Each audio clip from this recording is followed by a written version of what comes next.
ed+clowes of Virginia, live at the 39th Annual Roanoke+valley+horse+show, with what appears to be a relatively new service for the equine industry, EquineIR.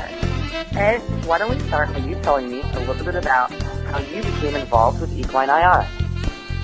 Hey, thanks for stopping by. I got involved about 2-3 years ago. Well, actually 3 years ago, I took my certification, and then probably 2 years ago, I ran into Peter Hopkins and Greg Stockton, who started United Infrared, and they started specific training, and one of the training modules is EquineIR. Okay, and could you elaborate a little bit about your education to provide this service, EquineIR? Yeah, it's a really great training program. It's about a 4-day training class.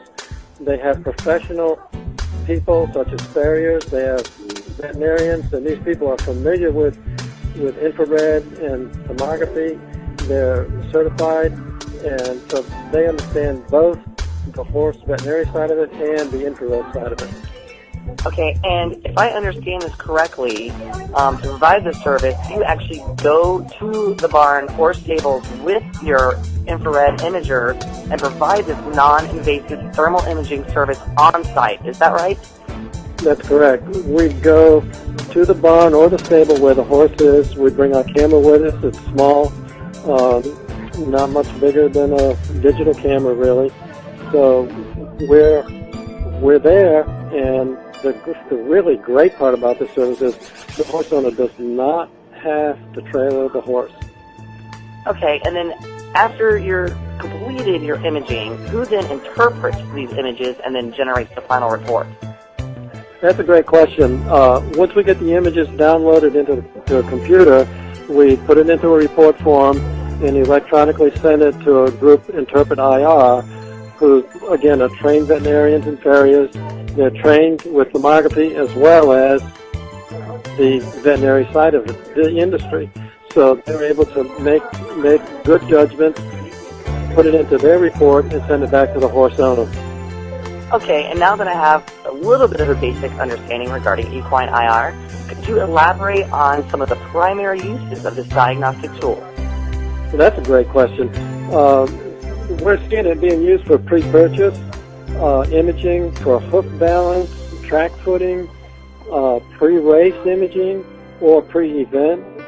Saddle fitting is really a wonderful place where this really shows up great is saddle fit.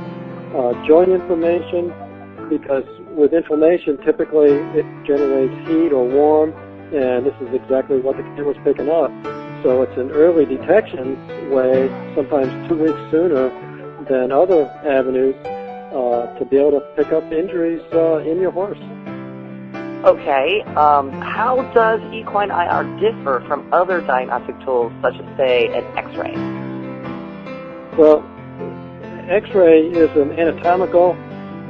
X-rays are for like broken bones and things of that. And like I say, because we're measuring heat or cold across the surface of an object, in this case the horse, it's picking up soft tissue injuries.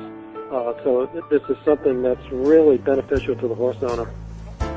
And all of this sounds wonderful, I believe, for anyone involved in the equine industry, from owners, riders, to trainers, farriers, and veterinarians alike, because you get a whole horse view. And that's just fascinating. Do you have any last words or thoughts? Yeah, that's correct. I would say the way to sum it up is that EquineIR is a service whose time has come, and thanks to technology. The technology is on our side today, and we're taking advantage of it. And Ed, thank you so much for your time and introduction to the world of EquineIR. We're live from the 39th Annual Roanoke+valley+horse+show here in Salem, Virginia.